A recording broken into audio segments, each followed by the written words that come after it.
बॉलीवुड की फिल्मों में कहानी हो या ना हो, आइटम सॉन्ग होना कंपलसरी है। मैं तो तंदूरी मुर्गी हूँ यार, हो सकता है तुम मानते भी हो कि फिल्मों में अब सेक्सी बनना सिर्फ एक आइटम बनना हो गया है। तुम सोचोगी कि क्या ठरकती आंखों से देखते 20-30 मर्दों की फौज के बीच में एक डीप नेक कपड़े पहने हुई heroine with an excellent dance piece अब फिल्मों की टिकट बेचने के लिए इतना ही काफी है। जो काम फिल्मों के एक्टर्स की क्राफ्ट, डायरेक्टर की क्रिएटिविटी, म्यूजिशियंस की रिफॉर्मिटी, प्रोड्यूसर्स के बजट हैंडलिंग का होता है, फिल्मों की कहानी का होता है। वो काम अब मोस्टली आइटम सॉन्ग्स के थ्रू की गई मार्केटिंग कर जाती है, जबकि ना इनका कोई फिल्म की कहानी से मतलब है, ना ये कोई थॉट एक्सपेरिमेंट है। देशभक्ति वाली फिल्म हो, फैमिली इश्यूज वाली फिल्म हो, एक्शन हो, कॉमेडी हो, होमोसेक्सुअलिटी पर फिल्म हो, एक टेम्पलेट वही सेम चीज, स्टाइलाइज लाइटों का सेटअप, सेक्सुअली हाइट मर्दों की भीड़, एक अच्छी दिखने वाली औरत with an excellent dance choreography, double meaning और कई बार तो लिरिक्स जो बहुत कोशिश कर रही हैं डबल मीनिंग होने की। And yes, coming back to the fine looking young women, मैं बोलूंगा तो शायद थोड़ा गलत लगे, तो तुम खुद ही देख लो। यही चल रहा है पिछले कुछ सालों से। अब आइटम का मतलब डिक्शनरी के हिसाब से तो एक इंडिविजुअल आइटम होता है, एक यूनिट होता है। आइटम सॉन्ग का ओरिजिन आता है मुंबईकर स्लैंग से, जिसमें आइटम शब्द का यूज लड़कियों को ईव टीज छेड़ने के लिए किया जाता है। Item number, item song, item girls बहुत फेमस स्लैंग्स हैं, जिनको बिना हिचक के बॉलीवुड के बड़े प्रोड्यूसर्स, डायरेक्टर्स, एक्टर्स ना सिर्फ यूज करते हैं, उन्हें सपोर्ट करते हैं, यहाँ तक कि उनमें फीचर तक होते हैं। चलो to have a neutral point, हम नहीं घुसेंगे आइटम सॉन्ग की टर्मिनोलॉजी में, आइटम वर्ड की एटिमोलॉजी में। मान लेते हैं कि आइटम सॉन्ग बनाना एक आर्ट फॉर्म है, तो फिर मुन्नी का अपनी इज्जत बेचना अपने डार्लिंग के लिए is a subject of that art form. या शीला की डिमांड की उसको एक ऐसा कंपेनियन चाहिए जो उसे पैसा, गाड़ी, महंगा घर दे, पैसा गाड़ी महंगा घर, I need a man who can give me all that. और एक गरीब मर्द को ये बोलना You want it, but you're never gonna get it. तेरे हाथ कभी ना नहीं। Is a subject of that art form. या पुष्पा 2 में किसी गाने में आइटम गर्ल की रिक्वेस्ट कि फोटो खिंचवा लो किसी भी एंगल में, किसी के साथ मिंगल करते हुए या ग्रुप के साथ, भाव की फोटो ले लो, लाला के संग ले लो, किसी के साला के संग ले लो। लेकिन अगर इस फोटो को मॉर्फ किया, इसका लिंक शेयर किया, तो वो तुम्हें थप्पड़ मारेगी। जो अगर किसी की नजर पड़ी फोटो पे तो सुन थप्पड़ मारूंगी। मतलब अब आइटम सॉन्ग्स में एआई से morphing, blackmailing is a hook step of that item number. In photo ये जो आम किया, लोगों में जो बदनाम किया। प्रॉब्लम ये है कि ये सब हमेशा से चला आ रहा है, लेकिन उन्हें सेलिब्रेट भी करा जा रहा है, उन पर नाचा भी जा रहा है। इस पे करण जौहर वोकल रह चुके हैं। I'm somebody who's had item songs in my film, and there has been objectification as a result of that, and I apologize. Katrina Kaif का अलग ओपिनियन है, I never felt objectified in Chickney Chameli. लेकिन कोई फर्क नहीं पड़ता है। आज इंडिया की पहली हॉरर सिनेमैटिक यूनिवर्स की फिल्मोग्राफी आइटम सॉन्ग्स पर मार्केट करी जा रही है। कॉप यूनिवर्स हो, सेंसिबल रोमांटिक फिल्म्स हो, नौबत ये आ चुकी है कि डायरेक्टर्स को अपने ड्रीम प्रोजेक्ट्स को कॉम्प्रोमाइज करना पड़ रहा है, क्योंकि they are forced to have an item song in their feature film. पहले आइटम सॉन्ग्स डीवास का ट्रेंड था, अब वही ट्रेंड ए लिस्टर एक्ट्रेसेस का आइटम सॉन्ग्स के लिए करोड़ों में साइन होने का हो गया है। तो आइटम सॉन्ग्स के बारे में तुम्हारे मन में जितने सवाल हैं, उन सब का जवाब तुम्हें इस वीडियो में मिलेगा। कि क्यों आज भी मेन स्ट्रीम बॉलीवुड ऐसे आइटम सॉन्ग्स पर टिका हुआ है, कि क्या ये प्रोड्यूसर्स, एक्टर्स, डायरेक्टर्स की चॉइस है अपनी फिल्मों को रेलेवेंट बनाने के लिए, या पूरा सीन सिर्फ एक मेल गेज वाली ऑडियंस को केटर करने पर डिपेंडेंट है। अगर दर्द डिस्को गलत नहीं है तो यूपी बिहार लूटना क्यों गलत है? क्या हुआ बॉलीवुड में पाकिजा से लेकर चिकनी चमेली तक? क्या ये आइटम सॉन्ग्स एक हार्मलेस एंटरटेनमेंट है या एक कंसर्निंग फैक्ट जो आज की इंडियन ऑडियंस को नेगेटिवली इंपैक्ट कर रहा है? अगर तुम्हें ऐसे टॉपिक्स में इंटरेस्ट है, हमारी वीडियोस को अप्रिशिएट करते हो, चैनल को सब्सक्राइब करो। ऐसे टॉपिक्स तुम्हारे लिए हर हफ्ते लेके आते हैं, तो वीडियो को लाइक करो और आओ तुम्हें समझाते हैं कि एक आइटम सॉन्ग होता क्या है। तुम्हारे मन में आइटम सॉन्ग की डेफिनेशन क्या है? डेरोगेटरी विजुअल्स होना, ऑब्जेक्शनेबल लिरिक्स होना, स्क्रीन पर एक्ट्रेस को ऑब्जेक्टिफाई करना बहुत ज्यादा बुरी हद तक, या फिर एक मेल एक्टर को ऑब्जेक्टिफाई करना उसी बुरी हद तक। आइटम सॉन्ग का यूज कई बार किसी एक्टर की एंट्रेंस के लिए भी किया जाता है, और कई बार फिल्म के हीरो की इंटेंस कैरेक्टर आर्क, उसके एडवेंचर को एक ब्रेक देने के लिए भी किया जाता है, ताकि ऑडियंस बोर ना हो और फिल्म को एंजॉय कर सके, ताकि उस फिल्म की वॉचिंग इंट्रीग बची रहे। लेकिन डेरोगेटरी विजुअल्स तो फिल्म के किसी भी सीन में लाए जा सकते हैं, पर एक आइटम सॉन्ग में उन विजुअल्स का, उन गानों का मूवी की कहानी से कोई मतलब नहीं होता है। जहां सॉन्ग्स लाइक राम चाहे लीवल फ्रॉम पद्मावत, एक item song conveying a fact but not doing anything to the story, but उसी सेम मूवी में नगाड़ा ढोल is an expression of Leela played by Deepika Padukone, जहां वो अपने एंग्स पर एक स्टैंड ले रही है। उस बीच गाने में ही राम रणवीर सिंह के कैरेक्टर की एंट्री, दोनों जो अपने प्यार के ढोल नगाड़े पीट रहे हैं अपने परिवारों के सामने। Not an item song doing something to the story. पर उसी फिल्म में राम का इंट्रो एक स्लीक ऑयल्ड बॉडी के शॉट, लड़कियां जो अपनी बालकनी में खड़े होकर उन्हें कुछ अनचनी नजरों से देख रही हैं। आइटम सॉन्ग बट लहू मुलग्या is a stylised version of the characters love and passion for each other. Provocative visuals yes, but not an item song. Confusion एक और तरीके से क्रिएट हो सकती है डांस पीसेस आइटम सॉन्ग्स के बीच में भी। डांस पीस जहां एक पर्टिकुलर फॉर्म ऑफ डांस जैसे hip hop, classical dance form को प्रेजेंट कर सकते हैं, एक कल्चर को प्रेजेंट कर सकते हैं, एक इमोशन को प्रेजेंट कर सकते हैं, जिसमें गाने की लिरिक्स से लेकर उसमें डांस कर रहे एक्टर्स के कॉस्ट्यूम्स तक एक थीम में, एक यूनिफॉर्मिटी में काम करते हैं, स्क्रीन प्ले का एक पीस तुम्हें सेल करने के लिए। वहीं आइटम सॉन्ग्स कुछ अलग ही होते हैं, अलग तरीके के कॉस्ट्यूम, अलग तरीके के डांस, सब mingled in one dance number. जैसे घूमर घूमर फ्रॉम पद्मावत शोकेस करता है राजपूताना औरतों का चार्म, उनकी कमिटमेंट, उनकी ब्रेवरी, एंड वही मेरे महबूब फ्रॉम विक्की विद्या का वो वाला video is just out of place और ऑडियंस को बस वो पिक्चर बेच रहा है, पर उसका स्क्रीन प्ले नहीं। ABCD मूवी में एक ग्रुप ऑफ डांसर जो अपनी पूरी जान लगाकर नाच रहे हैं बेजुबा गाने पर, एक डेस्परेट येट स्ट्रॉन्ग अटेम्प्ट है चौल में रहने वाले लड़कों का कि उनकी एजुकेशन, उनकी रिफॉर्मिटी, उनकी वॉइस, उनकी आर्ट है। Again add something to the screenplay to the film, not an item song. लेकिन धूम 2 में ऋतिक रोशन का टाइटल ट्रैक पर वाइब करना, again with an excellent dance piece, doing nothing to the story, एक वेलकम पीस है। Film की कहानी अभी शुरू भी नहीं हुई है और ओपनिंग क्रेडिट्स के साथ हमें दिखती है ऋतिक रोशन की स्लीक बॉडी, क्लोजअप शॉट, एक सॉन्ग जो स्क्रीन प्ले में बहुत वेल प्लेस्ड है।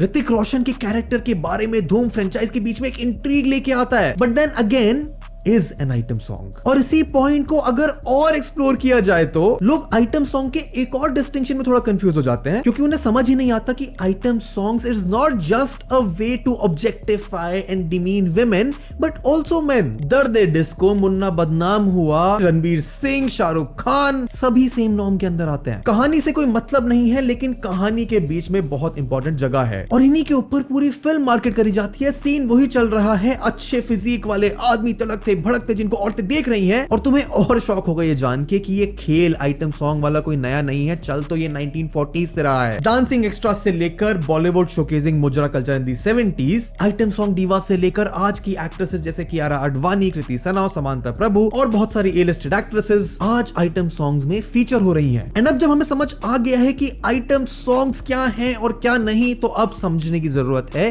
कि ब्रिटिश एरा की फिल्म से लेकर अर्ली बॉलीवुड के गोल्डन पीरियड के सदाबहार गानों तक हम पहुंच कैसे गए बॉलीवुड के मसाला आइटम सॉन्ग्स के बीच।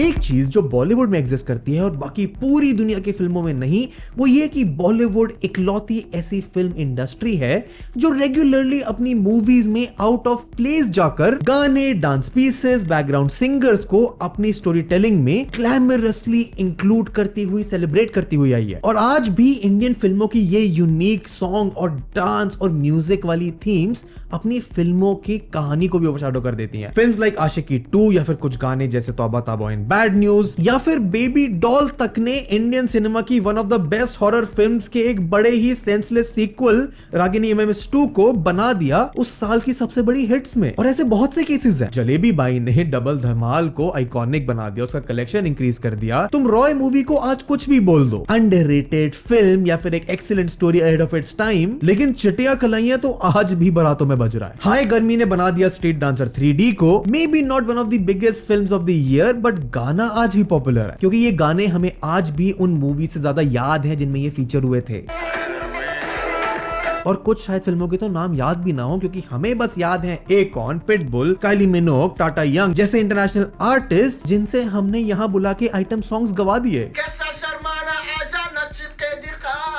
लेकिन एक फीचर फिल्म में आइटम सॉन्ग्स का फीचर होना, जो आज कई बार फिल्मों की स्क्रिप्ट लिखने के बाद, फिल्म का पूरा शूट होने के बाद तक लिखा जाता है, सोचा जाता है। सवाल तो यही है कि इस टैक्टिक की फिल्म मेकर्स को जरूरत क्या पड़ी। ये फॉर्मेट ऑफ म्यूजिक, डांस, सब चाहे तुम इसको आइटम सॉन्ग बुलाओ, आइटम नंबर बुलाओ, सोचना तो ये चाहिए कि ये इंडियन सिनेमा में आज से ही है या इसकी भी कोई हिस्ट्री है। क्योंकि अगर आज फिल्म मेकर्स को नीड पड़ रही है इन आइटम सॉन्ग्स की, तो क्या ये नीड पहले नहीं एग्जिस्ट करती थी, या फिर आइटम सॉन्ग्स की इमेज, उनका यूज, उनका इम्पैक्ट आज की फिल्मों से पहले कुछ और था। हम सबको पता है कि इंडियन सिनेमा में गानों का इम्पैक्ट हमेशा से बहुत जरूरी रहा है। अब इसे कल्चरल सेंटिमेंट कह लीजिए, क्योंकि जब से 1931 में इंडिया की पहली टॉकी बोलती फिल्म आलम आरा आई है, तब से सब कुछ बदल गया। कहानियां अब ज्यादा फिक्शन बेस्ड हुआ करती थी और इसी के साथ फिल्मी गानों की भी शुरुआत हुई। वक्त बदला, फिल्म की कहानी, विजुअल्स, इनोवेटिव स्टाइल्स के साथ साथ अब मूवीज के गानों पर ज्यादा डिपेंडेंट थी। फॉर एग्जांपल 1932 में आई फिल्म इंद्र सभा के 72 गाने थे, और यही आलम था कि 1930s में एक फिल्म में अगर 20-30 गाने होते थे तभी एक फिल्म को फिल्म कहा जाता था। एक तरीके से कहा जाए तो उस समय की films had a long string of musical numbers. इनमें ठुमरीज होते थे, गजल होते थे, जो तब का एक नैरेटिव टूल था सिनेमा को बनाने का। 1940s में कहानियों ने ट्रांजिशन किया towards the stories and reality of a common man. ये वही समय था जब हम अपनी आजादी के लिए लड़ रहे थे और पूरी दुनिया सेकेंड वर्ल्ड वॉर में अपनी एग्जिस्टेंस के लिए। और उस समय आर्टिस्टिक एंडेवर एंटरटेनमेंट का नहीं था, अब समय था to connect with the common man. एक डिप्रेस्ड, एग्जॉस्टेड देश को चाहिए था resolution to end its pain, और वो सिनेमा ने दिया अपनी कहानियों से। कहानियां अब कॉमन आदमी की होती थी। फिल्में जैसे मदर इंडिया, नया दौर, बरसात में वो कहानियां होती थी तो ज्यादा रूरल सेंट्रिक होती थी। ये कहानी एक सोशल मैसेज देने के साथ एक एंटरटेनमेंट वैल्यू भी रखती थी, रोमांस का, टीनेज लव का। और movies like Yasmin, Naya Andaz, Madhumati, Mother India also seeped in that first sect of women centric films in India, जिनका कॉन्सेप्ट मेनली समाज से प्रताड़ित female characters trying to shove away the prejudice of a patriarchal society होती थी। यही फिल्में इंडियन सोसाइटी को पर्दे पर पहली बार फेमिनिटी इंट्रोड्यूस करती हुई दिखाई दी। लेकिन इस भीड़ में अब कोरियोग्राफ डांस नंबर्स प्रोमिनेंट होने लगे थे। गाने अब थोड़े से पेपी, थोड़े से स्टिम्युलेटिंग, और धीरे धीरे the peppiness took a dial up. अब वो सेलिब्रेट कर रहा था फेमिनिटी ऑफ इंडियन वुमेन, मतलब सेलिब्रेशन टू द फैक्ट कि वो आइटम नंबर नहीं थे पर से, पर उनमें एक सटल हिंट था ऑब्जेक्टिफिकेशन का, वुमेन की नीड और डिजायर का।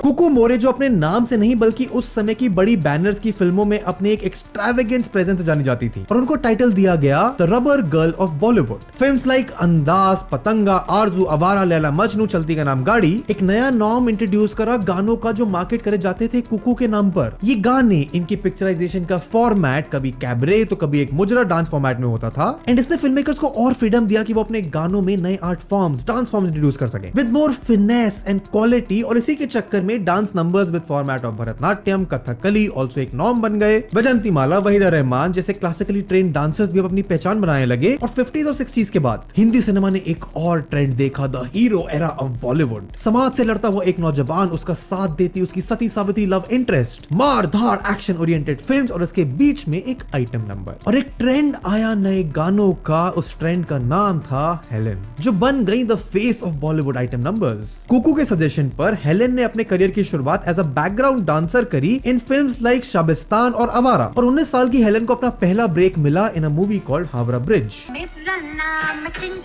और एक सीन सेट हो गया था, क्योंकि पहली बार हिंदी सिनेमा में एक आइटम गर्ल के पोस्टर्स लगने लगे थे शहरों में। वही stylised light setup, advent of disco, cabaret, एक सती सावित्री फीमेल प्रोटैगनिस्ट के सामने एक modern free willed item dancer, और वहीं से सेट हुआ बॉलीवुड के आइटम नंबर्स का नाम। फिल्मों में costume design like bell bottoms, oversize sunglasses, actresses के front tight blouses, polka dot dresses, hairs, heels, hair buns, winged eye liners नए प्रोमिनेंट टूल्स बन गए थे अपने एक्टर्स, एक्ट्रेसेस की लुक्स को एक फ्लेयर देने के लिए। और कई बार they would overshadow the craft needed to tell an excellent screenplay. फिल्में अब क्वालिटी से ज्यादा फेस वैल्यू पर चलती थी। अमिताभ बच्चन, धर्मेंद्र, राजेश खन्ना, देव आनंद और उनके साथ the behemoth beauties like Zeenat Aman, Parveen Babi, Hema Malini were paired in what we called the OG item numbers, जिसमें अब हीरोइन के साथ साथ हीरो भी पार्टिसिपेट करते थे। जहां 50s और 60s में पिक्चराइज करे गए आइटम नंबर या फिर sake of clarity romantic songs को एक स्टिल फ्रेम में शूट करा जाता था। 70s और 80s में extreme cuts, heavily stylised choreography, Sparky dresses के साथ अब ऑडियंस को एक नया आइटम दिखाया जाता था और ये ऑब्जेक्टिफाइंग विमेन वाला नॉर्म और क्लियर होने लगा, जो उस समय की बहुत एक्ट्रेसेस के लिए तक कंसर्निंग होता जा रहा था। फिर आया 80s जिसमें मोर ऑफ द सेम हुआ। श्रीदेवी, रेखा, जयप्रदा जो हिंदी सिनेमा में अच्छा काम तो कर रही थी, जहां उनकी क्राफ्ट एज एन एक्टर और परफॉर्म की क्रेडिबिलिटी अनमैच थी, उन्हें भी आइटम सॉन्ग, आइटम कल्चर के नॉर्म में उतरना पड़ गया। 90s के बॉलीवुड में आइटम सॉन्ग के नॉर्म में तो घी केरोसिन तब और पड़ गया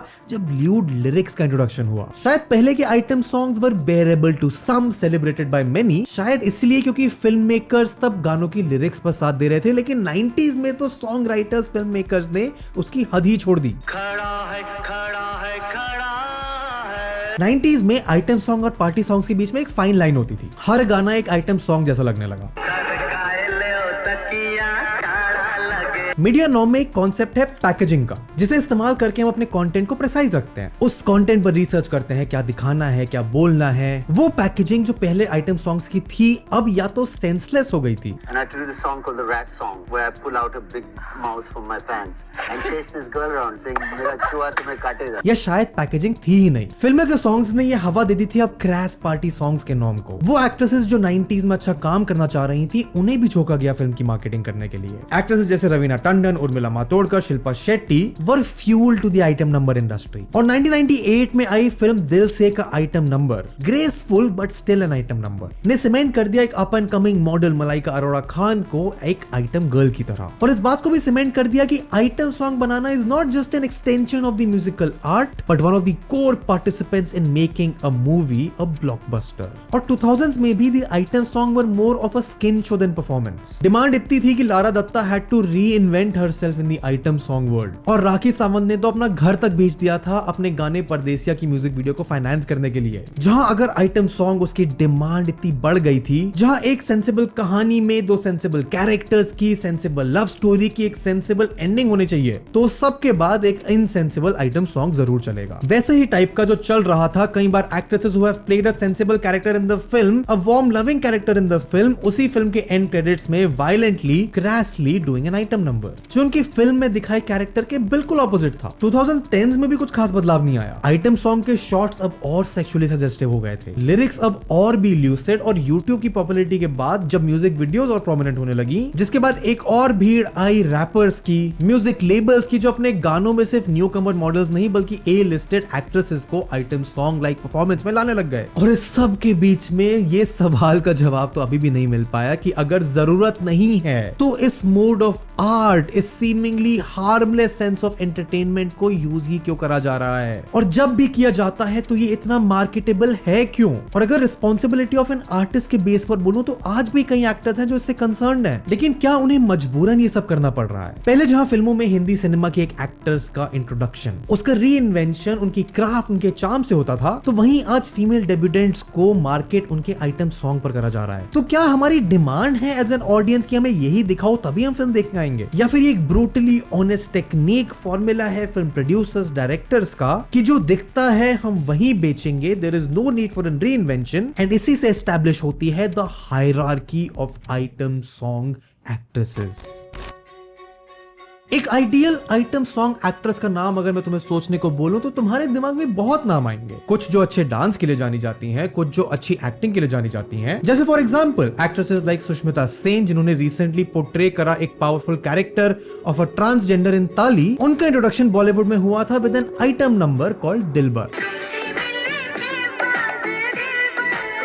उसके बाद वो बहुत समय तक टाइपकास्ट हुई एज अ घरेलू वाइफ, एक नाइव लव इंटरेस्ट, जिसमें उन्हें सिर्फ एक काम मिल रहा था पर आर्टिस्टिक रिकॉग्निशन नहीं, अंटिल उनका रिसर्जेंस हुआ एज अ सेक्सुअल डीवा मैं हूं ना के आइटम सॉन्ग में, which again gained her lost recognition but not artistic satisfaction. या फिर माधुरी दीक्षित, जिन्होंने चार्म करा था ऑडियंस को अपनी परफॉर्मेंसेस इन मूवीज लाइक कोयला, मृत्युदंड, परिंदा, उनका रिवाइवल इन आजा नचले से उन्हें भी खेलना पड़ा था ये नॉर्म ऑफ आइटम सॉन्ग्स वाला गेम। दीपिका पादुकोण, जिन्होंने अपनी एक्टिंग क्वालिटी, पॉपुलैरिटी क्रेडिबिलिटी से बहुत सारी पिक्चरों में स्टार किया, अपने टैलेंट के दम पर कलेक्शन कमाए, फीस कमाई, ऑडियंसेस का प्यार कमाया, लाजवाब परफॉर्मेंस दी मूवीज लाइक पीकू, छपाक, पद्मावत में। उनका इंट्रोडक्शन भी ओम शांति ओम में as an item song diva ही हुआ था। और इसके बाद भी एक्ट्रेसेस लाइक आलिया भट्ट, अनन्या पांडे, कृति सनोन, तारा सुतारिया, इन सबको इनकी डेब्यू फिल्म्स में आइटम सॉन्ग्स के थ्रू हेवीली मार्केट किया गया था। और आज भी बहुत सारी ए लिस्टेड एक्ट्रेसेस जैसे कियारा अडवाणी, श्रद्धा कपूर, कृति सनोन, समांता प्रभु, तमन्ना भाटिया करोड़ों रुपए चार्ज करती हैं अपने आइटम सॉन्ग परफॉर्मेंसेस के लिए। And names like Malaika Arora, नूरा फतेही ने तो एक नाम बना दिया है इस डांस फॉर्म के लिए। नूरा फतेही जो कनाडा में अपने कॉलेज डेज में यूट्यूब पर डांस वीडियोस बनाती थी, आज अपनी फिल्मोग्राफी की वजह से which mainly consist of item songs and dance numbers, आज रियलिटी शो की, डांस बेस्ड रियलिटी शोज की जज बनी हुई है। समय तो ऐसा भी था कि जब जॉन अब्राहम अपने आप को रीब्रांड कर रहे थे एक रोमांटिक एक्टर से एक इंटेंस एक्शन स्टार में, उनकी पर्टिकुलर फिल्मों की मार्केटिंग इस सवाल से की जाती थी कि इस बार नोरा का कौन सा आइटम सॉन्ग आएगा। समय तो वो भी था जब 6 पैक और 8 पैक के सेंसेशन आमिर खान और शाहरुख खान के डुओ ने सलमान खान के बाद रिइंट्रोड्यूस करा, जहां शायद एक फीमेल गेस को भी हम पॉइंट आउट कर सकते हैं। और अगर आज एक्ट्रेसेस ब्रांड की जा रही हैं आइटम डीवास, आइटम गर्ल्स, तो गुजारिश, सुपर 30, अग्निपथ, काबिल जैसी फिल्मों में अपनी एक्टिंग प्रावेश साबित करने वाले Hrithik Roshan was introduced as a chocolate item boy in his debut film Kaho Naa प्यार है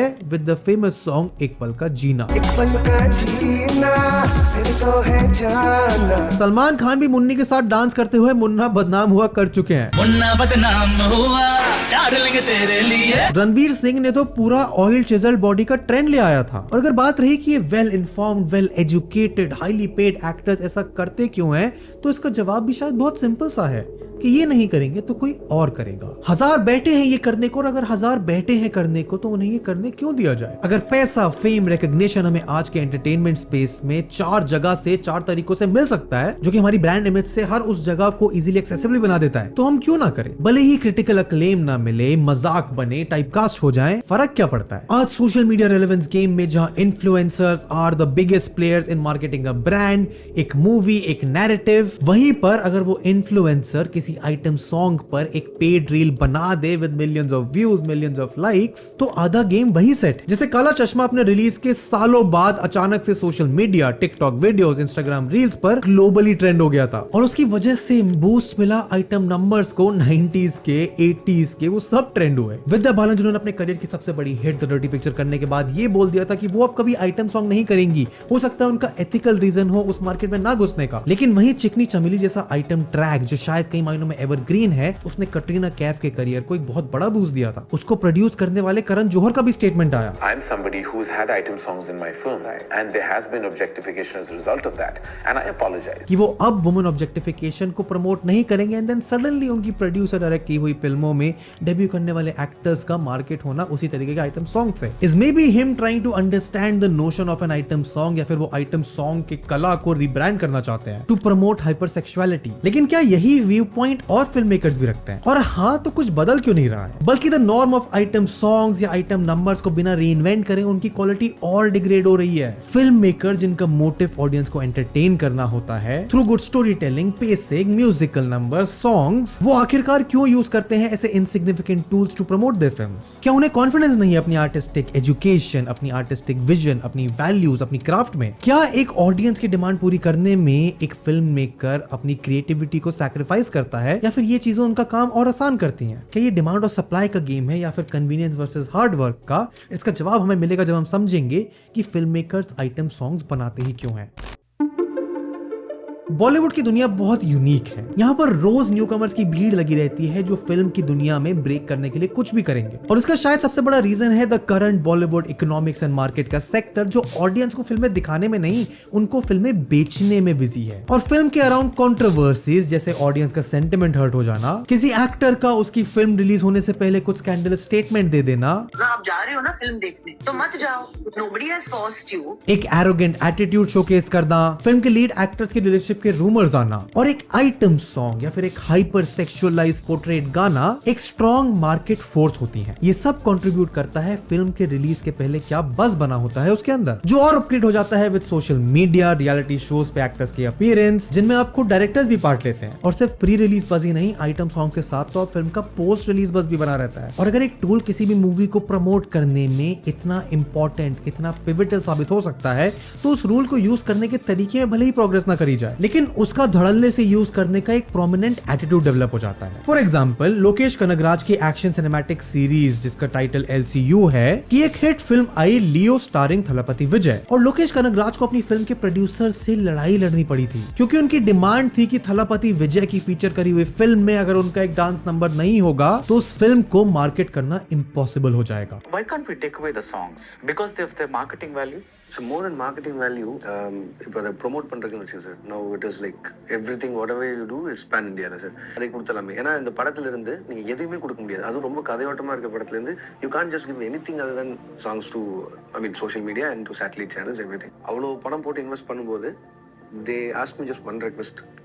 இது இல்லனா எனக்கு அங்க கஷ்டமாயிடும், சோ அதுக்கு நம்ம பண்ணி தான் ஆகணும்। या फिर ऋतिक रोशन की फिल्म वॉर 2 की न्यूज उसकी रिलीज से पहले, जिसमें जूनियर NTR भी स्टार कर रहे हैं, ये बज़ है कि उसके अंदर भी एक मास मसाला जूनियर NTR और ऋतिक रोशन को फीचर करता हुआ डांस नंबर होगा ही होगा। और सुकुमार तो पुष्पा के आइटम नंबर के सख्त अगेंस्ट थे, बट मीडिया मार्केट की डिमांड के खिलाफ तो वो भी नहीं जा सके। फिल्म के स्टार अल्लू अर्जुन तक उस आइटम नंबर के खिलाफ थे, बट उनको भी मार्केट की डिमांड से कंप्लाई करना पड़ा। कर्की the director of a remarkable sensible movie, सिर्फ एक ही बंदा काफी है, एक कोर्ट ड्रामा जिसमें मनोज बाजपेयी हैं, जिसमें वो एक माइनर एज लड़की के फिजिकल असॉल्ट का केस लड़ते हैं, और एक सेंसिबल रियल अनऑब्जेक्टेड विमेन इमेज को बरकरार रखने के लिए कर्की और मनोज बाजपेयी की नेक्स्ट वेंचर भैया जी में the actor and the director to voice their opinion against item songs, और उनको बहुत हेवीली क्वेश्चन करा गया कि एक मसाला बॉलीवुड एंटरटेनमेंट में आइटम सॉन्ग क्यों नहीं है। एक और प्रॉब्लमैटिक प्रैक्टिस का चलन जो है वो ये कि म्यूजिक प्रोड्यूसर्स को कई बार पता ही नहीं होता है कि उनके बनाए हुए गानों को पिक्चराइज कैसे किया जाएगा। एक समय था जब कंपोजिंग अ सॉन्ग मेंट कि 20 से 30 बार मूवी के डायरेक्टर के साथ मीटिंग होगी,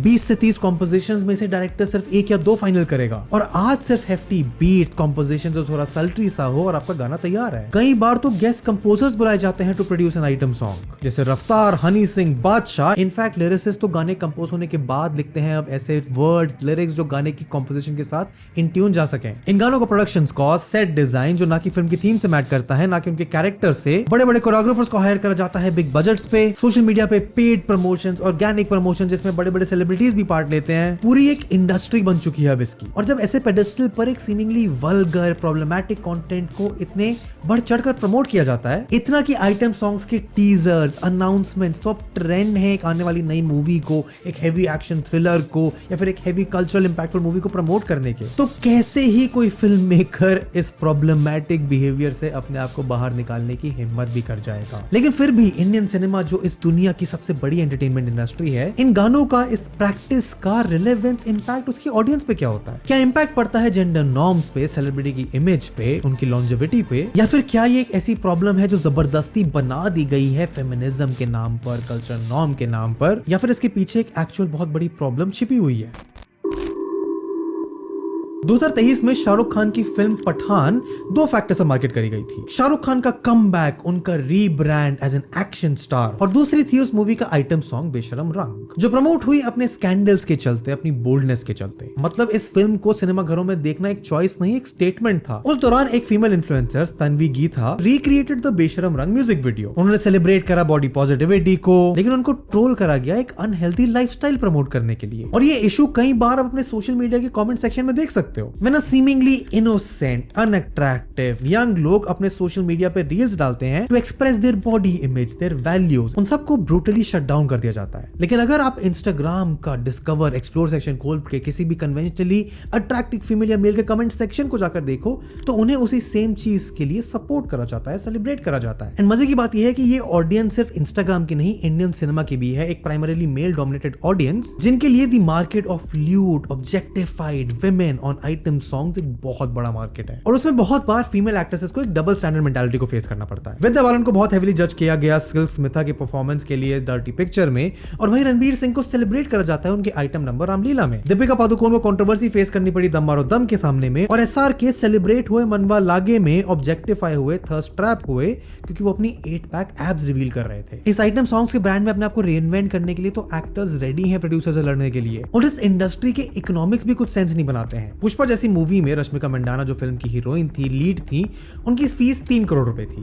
और उसी सेम मूवी में समांथा प्रभु जो आइटम सॉन्ग ओ अंटावा में फीचर हुई थी, वो paid a whopping amount of 5 crore rupees. Samantha Prabhu जिन्होंने अपने करियर में सिर्फ एक आइटम नंबर किया है, suddenly became the highest paid actress in an item song, surpassing the likes of Nora Fatehi, Malaika Arora Khan. और आज पुष्पा के सीक्वल के लिए जब से बड़ी बस पिछले कुछ महीनों से यही थी कि उस मूवी में अगले आइटम सॉन्ग में लड़की कौन होगी, क्योंकि ये तो गारंटी है कि ये गाना मूवी के शुरुआत में आए, एंड क्रेडिट्स में आए, बीच में आए, गाना तो हिट होगा। स्टोरी टेलिंग की क्राफ्ट से ज्यादा मार्केट की डिमांड मीट करने के लिए आइटम सॉन्ग एक टॉप प्रायोरिटी बन गया है। लिरिसिस्ट का पैनल अब पोएट्री से रैश जिंगल्स, हमें ये कोशिश थी कि पूरा गाना मीनिंगलेस या फिर अच्छी हुक लाइन बना के अपने करियर में आगे बढ़ रहे हैं। भले ही पहले के आइटम नंबर्स वर प्रोवोकेटिव या फिर विजुअली स्टिमुलेटिंग, बट 80s की सॉफ्ट लैंडिंग के बाद 90s went on a different स्प्री। खड़ा है सरकाई लियो खटिया, दिन में लेती है, रात में लेती है, बड़ा मजा आए रजाइयां में, जिसको एक मणि रत्नम के क्लासिक ने एक सेंसिबल से डांस पीस को शोकेस तो किया, लेकिन ये सो कॉल्ड आइटम नंबर्स आज लोगों के जहन में इसलिए भी बने हुए हैं क्योंकि उसके बाद ऐसे गाने बने ही नहीं। एक रिसर्च पेपर के according the Punjabi era of Pakistani cinema, जो प्रोमिनेंटली एक उर्दू सिख भाषी कल्चर को प्रमोट करता है, रोमांटिसाइज करता है, had a decline of Lollywood enacting the economic norms. ये क्रैश लिरिक्स, ल्यूड विजुअल्स, ऐसा picturisation continue to go on, और ये सारे विजुअल्स और प्रॉब्लमैटिक होते गए। YouTube के एडवेंट के बाद से तो म्यूजिक वीडियोस में बड़े बड़े एक्टर्स जैसे सोनाक्षी सिन्हा, दिशा पाटनी, मुन्नाल ठाकुर और बहुत सारे ऐसे एक्ट्रेसेस जो आज से 15-20 साल पहले म्यूजिक वीडियोस में फीचर हुए थे, वो आज स्टार हैं। लेकिन ये तो इंडस्ट्री के seemingly informed, economically smart actors, producers के दिमाग की देन है कि उन्हें पता है कि जो बिक रहा है उसे बिना बजट की चिंता करे बनाओ और बेचो। असली सवाल तो ये है कि इस चीज को कंज्यूम करने वालों की भीड़ कितनी है और उन पर इसका क्या इंपैक्ट पड़ता है।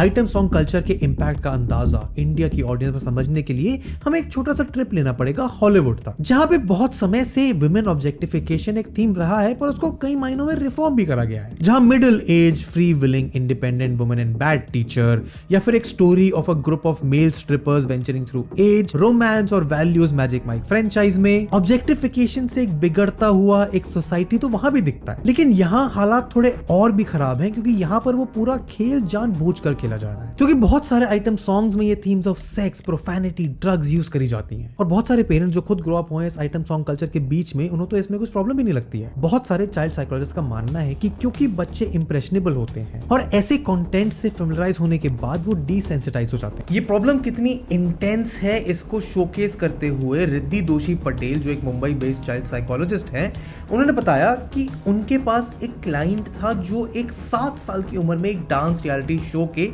ऑडिशन में गया था, लेकिन वो 7 साल की लड़की बनाने लगी थी एक इमेज अपने दिमाग में of the body that every girl should have, और वो 7 साल की उम्र में अपनी बॉडी पर बॉल्स लगाती थी to show enhanced breast that are not there in kids. और ये डिसेंसिटाइजेशन उन्हें एनकरेज करता है उन बिहेवियर्स को रेप्लिकेट करने के लिए जिनको वो इमोशनली डील नहीं कर पाते या समझ नहीं पाते। जहां एक पूरी वेव रही है from court of loss, film maker जो चाहते हैं कि एक स्ट्रिक्ट पेरेंटल कंट्रोल आए ऐसी फिल्म मेकिंग की दुनिया में, या फिर एक वेल अपलोडेड सिनेमैटिक मूवमेंट जो सपोर्ट करती है वुमेन की एम्पावरमेंट को, लेकिन फिर यही same media outlets top 10 item song this years वाले पेजेस भी प्रमोट करते हैं। सेक्सुअल ऑब्जेक्टिफिकेशन अब इस कदर पर है कि आज की कई मेन स्ट्रीम फिल्मों में फिल्म की प्रोटैगनिस्ट के 1 से 2.5 घंटे की फिल्म में मुश्किल से 15 से 20 मिनट का स्क्रीन टाइम होता है, जिसमें से एक आइटम सॉन्ग तो बनता है। 2017 में केरला गवर्नमेंट ने इन्वेस्टिगेट किया the issues of sexual violence and gender equality in Malayalam cinema, जिस रिपोर्ट में ऐसे बहुत सारे केसेस सामने आए जहां there were cases of actresses being physically molested, attempts to kidnap और बहुत सारी और कंसर्निंग चीजें। 2024 में जब इस रिपोर्ट को पब्लिक किया गया तो it change the narrative around the underdog Malayali cinema, and कुछ अगली ट्रुथ सामने आए मलयाली सिनेमा के बारे में जो बॉलीवुड को चैलेंज कर रहा था अपनी नुआंस स्टोरी ड्रिवन कहानियों से। जहां भोजपुरी सिनेमा में तो ऑब्जेक्टिफिकेशन ऑफ वुमेन एक कल्चरल नॉर्म बन गया है, जहां कॉन्सर्ट या फिल्म